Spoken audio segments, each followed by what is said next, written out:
আমার দৃঢ় বিশ্বাস, দেখুন দল করি বলে বলছি না, হিসেব নিকেশ সব কিছু মনে হচ্ছে সমরশের দিকে এবারে যদি ওখানে ভোটে দাঁড়ায় তাহলেও জামানত জব্দ হয়ে যাবে।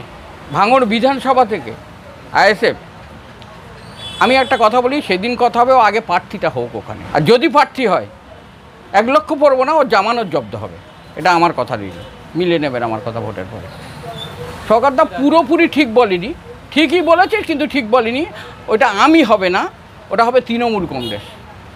সরকারদা বলবে তৃণমূল কংগ্রেস, অভিষেক ব্যানার্জি, মমতা ব্যানার্জি, শওকত মোল্লা এবং তৃণমূল কংগ্রেসের সাধারণ কর্মীরা কুকুরের মতো ওর ওখানে হারাবে। আমি দাদা হুজুর কেবলার কথা মাথায় রেখে বলছি, তাঁর দোয়া সারা পৃথিবীব্যাপী আছে, তিনি আমাদের কাছে অন্যরকম মানুষ। কিন্তু তার পরের প্রজন্ম যেভাবে ফুরফুরা শরীফের নামে বদনাম করছে, অনেক মানুষ আছে, বিশেষ করে আপনারা জানেন আব্বাস সিদ্দিকী, নিজেকে তো মানে রসুলের উপরেও মনে করে, আল্লাহ ক্ষমা করো। তো যাই হোক, ওদের সম্বন্ধে যত কথা কম বলা যায় ভালো, তার কারণ ওদের না সম্বন্ধে সত্যি কথা আলোচনা করা মানে ওদের বিল তোলা। তার প্রমাণ আজকে আমি রফিক সাঁপুই বারুইপুর থেকে আপনাদের বলে রাখছি, পশ্চিমবাংলার মানুষ তৃণমূলকে তো অনেক বেশি সিট দিয়ে জেতাবে, এবং আমার দৃঢ় বিশ্বাস, দেখুন দল করি বলে বলছি না, হিসেব নিকেশ সব কিছু মনে হচ্ছে সমরশের দিকে এবারে যদি ওখানে ভোটে দাঁড়ায় তাহলেও জামানত জব্দ হয়ে যাবে। তার কারণ ভাঙড়ের সাধারণ মানুষ, সিপিএমের আমল থেকে অনেক মানুষ আমাদের এদিকে আসে ব্যবসার তাগিদে। কিছু মানুষ এখন পরিষ্কার স্বীকার করে, দাদা আমরা যাকে কী অপরাধ করেছি, তৃণমূল কংগ্রেসের খেয়েছি, আমার বাড়িতে তৃণমূল কংগ্রেসের 5টা করে প্রকল্প রয়েছে, তারপরেও আমরা ভিতরে চটের আড়ালে গিয়ে আব্বাস সিদ্দিকের ভোট দিয়েছিলাম গত নির্বাচনে। সেটা আমাদের জীবনের সবথেকে বড় ভুল। না বিশ্বাস হলে কালকে সকালবেলা আসবেন আমার এখানে একটা কুমড়োওয়ালা ভ্যানে, তাকে জিজ্ঞেস করলে আপনারা বুঝতে পারবেন, প্রমাণ সহ বলছি। সাধারণ মানুষের যে ভুলটা করেছিল, আমার ব্যক্তিগত মতামত, মানুষ ভুল করে না আমি বলতে পারি না অন্তত, কিন্তু সাধারণ মানুষ মনে হয় সেই ভুলের প্রায়শ্চিত্ত এই ভোটে সুন্দরভাবে করবে ভাঙড়ের নির্বাচন। তার কারণ আপনারা রিসেন্ট দেখেছেন প্রকাশ্য ফেসবুকে ঘোরাঘুরি করছে, আব্বাস সিদ্দিকী পরিষ্কার বলেছে তৃণমূলের থেকে বিজেপি অনেক ভালো, বিজেপিকে ভোট দাও। মানে ওরা সব কিছু করতে পারে, ধান্দার জন্যে, পয়সার জন্যে, টাকার জন্যে, ধর্মকে বেচে ওরা সব কিছু করতে পারে, ওরা এমন কিছু নোংরা কাজ করতে পারে না। এবং সবথেকে বড় কথা, ওরা যেটা ঠকবে, আল্লাহ ওদের যেটা দেখবেন, আমি বলে রাখছি, মিলে নেবেন ওদের কী হাল হয় শেষ সময়ে।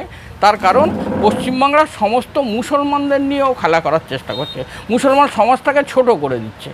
আজকের দিনে পশ্চিমবাংলা দল এর অনেক আগে ছিল, ক্ষমতা এর আগে অনেক দেখেছি, 34 বছরের ক্ষমতাসীন একটা দল ছিল।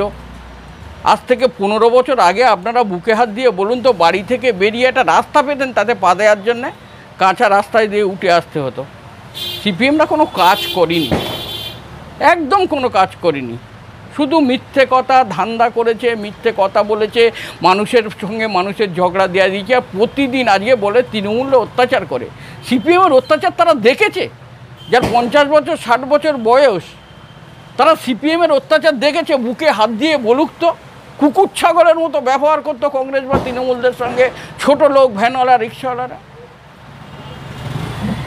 মতো ব্যবহার করতো। তৃণমূলের আমলে মানুষ সুখে শুধু নেই, মানুষ দুবেলা দুমুঠো যেমন ভালো খেতে পাচ্ছে, বাড়ির থেকে রাস্তাটাও তেমন সুন্দর হয়েছে। খুব কম করে হলেও পশ্চিমবাংলার এমন কোনো ফ্যামিলি নেই যে ফ্যামিলিটা মমতা ব্যানার্জির দ্বারা ডিরেক্ট উপকৃত 1 থেকে 1,500 টাকা পার মান্থ, যেটা সারা পৃথিবীতে কোনো দেশ, কোনো রাজ্যে বিরল। সেই জন্যে আমি বলছি ভাঙড়ের মানুষ প্রায়শ্চিত্ত করবে, আর আপনাদের সঙ্গে আমার দেখা হবে ভাঙড়ের রেজাল্টের পর। একদম সিপিএম, তাও সুজন চক্রবর্তী কদিন আগে চাঁদা তোলার নাম করে গেল, সিপিএম, বিজেপি, আইএসএফ একদম প্যাকড আপ। ভাঙড়কে কালিমালিপ্ত করার একটা বড় চক্রান্ত, এরা 3 জন খেলছে, উপর থেকে টাকা আসছে। তার ফল 2026-এর নির্বাচনে ভাঙড়ের সাধারণ মানুষ, ভাঙড়ের খেটে খাওয়া মানুষ, ভাঙড়ের লক্ষ্মীর ভাণ্ডার, ভাঙড়ের কৃষক বন্ধু, ভাঙড়ের কন্যাশ্রী, ভাঙড়ের ঐক্যশ্রী সহ 94টা প্রকল্পর যে সুবিধা মানুষ পায়, এবং মমতা ব্যানার্জির স্বচ্ছতা এবং অভিষেক ব্যানার্জির নেতৃত্ব, ভাঙড়কে বিরোধীরা জামানত জব্দ হয়ে না গেলে তখন আমার সঙ্গে তোমাদের ভোটের পরে কথা হবে, মিলিয়ে নিয়ে আসবে।